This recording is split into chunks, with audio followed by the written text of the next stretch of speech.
Bon, alors le survivalisme, c'est une tendance voilà, qui s'installe chez nous. Ça vient peut-être des États-Unis ou... Oui et non, en fait. Ça vient de l'idée de survie. En fait, ça désigne finalement tous ceux qui ont une telle peur de l'avenir qu'ils s'organisent pour survivre et un peu survivre à tout.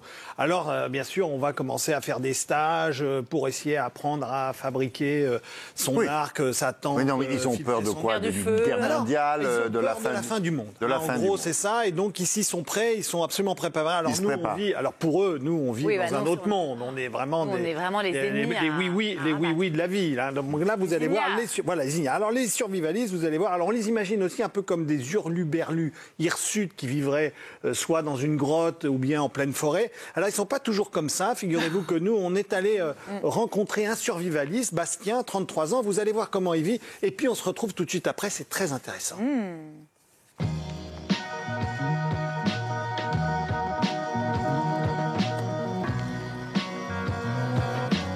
C'est jour de réapprovisionnement pour Bastien. Toutes les 2 semaines, ce jeune papa de 33 ans fait le tour des grandes surfaces de la région en quête de promotion qu'il achète en grosse quantité. Les pâtes comme ça, le café comme ça, il y a l'huile également. Dans son cellier, Bastien stocke des denrées alimentaires en prévision d'éventuelles pénuries. C'est un survivaliste. La nourriture, c'est ce qui est vital. Donc je préfère en fait anticiper ce qui pourrait arriver. On parle assez de la guerre en ce moment qui est en Ukraine, donc forcément c'est aussi un déclencheur qui m'a fait me dire qu'il fallait absolument que j'ai des choses à la maison. S'il y a des problèmes de réapprovisionnement dans les magasins, j'ai pas envie de subir ça et j'ai pas envie de faire subir ça à ma famille. Ces réserves, il les organise avec minutie pour garantir la bonne conservation des aliments. J'ai acheté des boîtes comme ça, en plastique alimentaire. Donc je mets tout dedans, c'est hermétique. Et je mets aussi des sachets comme ça, pour pas qu'il y ait d'humidité à l'intérieur. De toute façon, nos grands-parents, ils connaissent bien, c'est ce qu'ils faisaient à l'ancienne et ça fonctionne toujours. En fait, il faut revenir un peu aux techniques d'avant.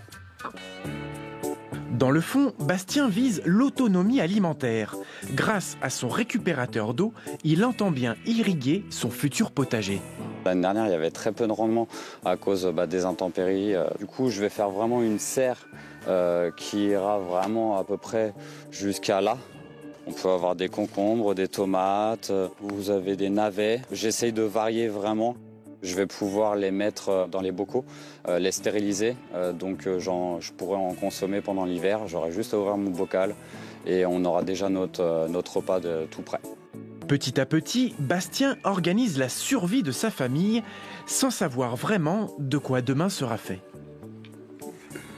Mais alors, ce garçon, il est certain que notre monde touche à sa fin. On va bientôt... Oui, oui exactement. Quoi. Lui s'y prépare, en fait. L'idée, c'est ça. C'est vrai qu'il a une vision assez pessimiste de l'avenir. Alors, on peut un peu le comprendre aussi. Vous savez, c'est un peu ça, William. Parce qu'une des questions qu'on se pose, c'est finalement pourquoi cette tendance du survivalisme est en train d'éclore il a stocké, j'ai bien compris. Ouais. Mais est-ce que ça suffira à la fin du mois? Là, on ne sait pas du tout. Et puis, on ne sait pas du tout... Dans le survivalisme, si vous voulez, la catastrophe n'est pas connue. C'est toute catastrophe, mais en fait, on s'y prépare. Là, il n'a pas de bunker. Ça se trouve. Non, mais le bunker aux États-Unis, ils ont des bunkers. Bien sûr.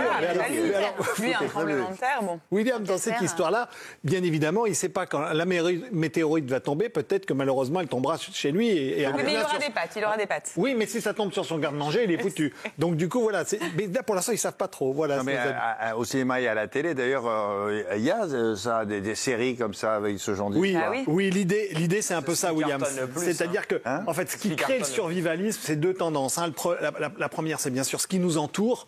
Les fameuses informations, tous les jours, on est abreuvé quand même de catastrophes. On ne peut pas le dire, à la fois les guerres en Ukraine, en Afrique, ou bien malheureusement ces terribles tremblements de terre que vivent en Turquie actuellement, c'est absolument terrible. Donc du coup, il y a ces craintes. Et puis de l'autre côté, vous avez raison William, le survivalisme, c'est aussi une tendance quasiment que Hollywood aime bien. C'est-à-dire il y a beaucoup de films autour de ça. Alors le concept, ça s'appelle les films post-apocalyptique. Ça veut dire que, en fait, en vrai, on crée un événement, une guerre bactériologique, soit une guerre biologique ou bien une guerre nucléaire, et puis subitement, il va falloir survivre, s'en sortir, et puis aussi arriver à faire. Alors ça marche très très bien. Alors là actuellement, actuellement sur Amazon Prime par exemple, vous avez une série qui s'appelle The Last of Us. Bien sûr.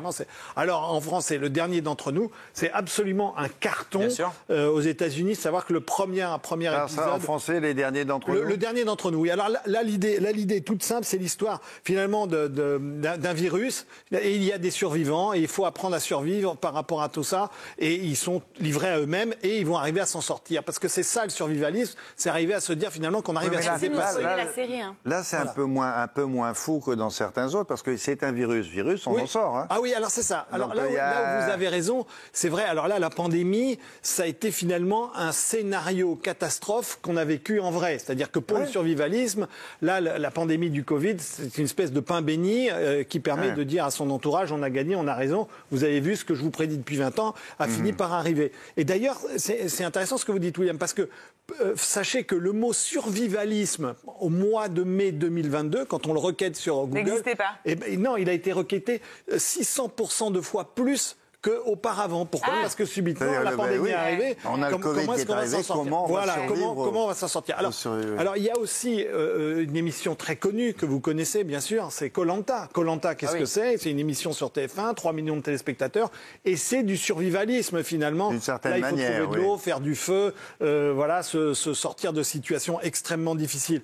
Donc, on voit bien que cet écosystème du survivalisme est de plus en plus présent autour de nous. Mais il y a des émissions de télé, il y a même des films, effectivement, des livres aussi. Oui, alors là, il y a des livres, et là, il y a quelques petites perles, je vous en ai dégoté quelques-unes. D'abord, vous avez des guides. Ah oui, attention, les guides pratiques. Alors attention, on plaisante pas. Là, attention, il faut prendre le guide des 100 plantes du survivalisme. Alors dans ce guide-là, vous allez trouver à la fois des plantes pour vous nourrir, mais aussi pour guérir et aussi pour construire des abris. On vous explique quel type de bois il faut couper. Bref, ça, c'est extrêmement important. Ensuite, après, deuxième livre, c'est le grand guide de l'autosuffisance. Alors là, c'est tout ce qui va vous permettre d'être totalement autonome quand vous êtes vraiment livré à vous-même au milieu des bois. Et puis, enfin, vous avez SOS l'aventurier. Là encore, c'est encore de belles choses. Et puis, enfin, vous avez même des revues, William, parce qu'en effet, vous pouvez vous abonner à des revues du survivalisme. Alors là, vous avez Survival Magazine. Là, c'est 8,50 €. Donc, attention, on plaisante plus parce qu'on va enfin comprendre le risque nucléaire. Hein. Ah voilà, alors là, on comprend. Oui, là, on va comprendre le risque nucléaire, mais surtout comment s'y préparer et comment s'en protéger. Et puis, vous avez Bushcraft Magazine. Là, il vous apprend comment allumer du feu en pleine nature et surtout en pleine montagne. Non, mais il y a peut-être des choses pas si mal que ça. Mais au-delà du survivalisme, il y a 2-3 trucs, par exemple, faire du feu quand on est... Ah oui, bien sûr, bien sûr. Hein, mais par exemple, quand vous avez là, on vous explique quand vous avez une hache et que vous devez changer son manche, on vous explique comment le faire, quand vous êtes livré à vous-même. Bref, là, vous allez voir qu'il y a de quoi faire avec ces revues. Mais c'est surtout que sur les réseaux sociaux, il y a même des modes d'emploi. Enfin, on appelle ça des tutos, mais c'est vraiment alors, faire, Anthony, quoi. alors là, oui, tu as tout à fait raison, parce que là, sur les réseaux sociaux, on a trouvé quelques petites perles. Ah oui. Alors, il faut savoir que sur Facebook, il y a d'abord un groupe, le Survivaliste français. Là, il y a 21 000 membres et c'est eux comme ça qui s'informent, s'échangent des conseils. Et puis enfin, on a trouvé le pape du survivalisme français. En effet, il s'appelle Vol West. Alors Vol West, qu'est-ce que c'est ? Il a une chaîne qui compte 16 millions de vues, donc vous voyez que c'est pas rien. Et alors là, vous allez absolument tout savoir, comment vivre en autonomie, comment concevoir un sac de survie, ou bien encore comment choisir ses armes. Bah oui, parce que c'est très important de choisir le bon couteau pour tuer le cerf, pour pouvoir enlever la peau pour vous chauffer, et enfin pour pouvoir surtout saler la viande du cerf, parce que tout ça c'est très compliqué, vous ne pouvez pas vous rendre compte. Il a une chaîne de télé, lui. Oui, il a une chaîne YouTube, il a 16 millions de vues. Mais vous comprenez bien que là, c'est vraiment intéressant. Il faut vraiment penser à tout dans le survivalisme parce que vous devez absolument tout économiser. Oui, mais tout ça, ça se vend, le magazine se vend, les émissions de télé, oui, ça marche. Oui, c'est un vrai business. C'est un business qui n'est pas florissant, mais qui est, que j'appellerais naissant. Il se trouve dans les supermarchés, les hypermarchés, les livres, vous les trouvez. Mais il y a certaines chaînes qui sont plus ou moins spécialisées, les chaînes de sport extérieur. Et je vous ai trouvé cette société que j'ai testée, qui s'appelle Lyophilisé & Co, qui est en Bretagne, qui existe depuis 2010. Alors eux, nos amis de Lyophilisé & Co, comme leur nom l'indique, ils vendent des aliments lyophilisés dans lesquels vous mettez de l'eau. J'ai testé, c'est très bon. Oui, D'ailleurs, oui, je c'est tiens ce qu'ils prennent à pour vous le dire que c'est vraiment half-marathon. très très bon. Et, mais si vous pouvez aussi acheter des réchauds, des filtres à eau, bref, tout ce qu'il vous faut pour vous en sortir. Et puis je veux aussi terminer pour vous expliquer qu'il y a ici des stages de survivalisme, c'est-à-dire vous pouvez aussi partir un week-end, 150 €, 300 €, et là on vous apprend voilà à couper bien sûr du bois avec un les couteau scouts, qui coupe quoi. pas. Bref, c'est À créer un extraordinaire. radeau. Et ou à faire des feux avec voilà avec des cailloux. Ah, c'est Là, je vous bien, garantis ça. que vous pouvez passer des heures. Et enfin, non, je veux quand même terminer sur un dernier truc très important, c'est qu'il existe le salon du survivalisme. Ah oui, à part de C'est Versailles. voilà, du 9 au 11 juin 2023, 120 exposants, 10 000 visiteurs. Allez-y si ça, vous c'est voulez génial. vous en sortir. Et c'est où ça, le salon du survivalisme? C'est à Porte de À Porte de Versailles, à Paris. Versailles. À Paris. Allez-y si vous voulez vous en sortir. Mais Vive le c'est génial. survivalisme. Mais oui, bah, on peut vraiment leur piquer des trucs. Oui, hein, oui, de prendre exactement. l'idée. Il faudra Non, les non, mais remercier. on C'est peut grâce à eux qu'on s'inspirer, va, oui, voilà, oui. on va s'en sortir. D'accord. Merci beaucoup. Allez, courage. Merci beaucoup.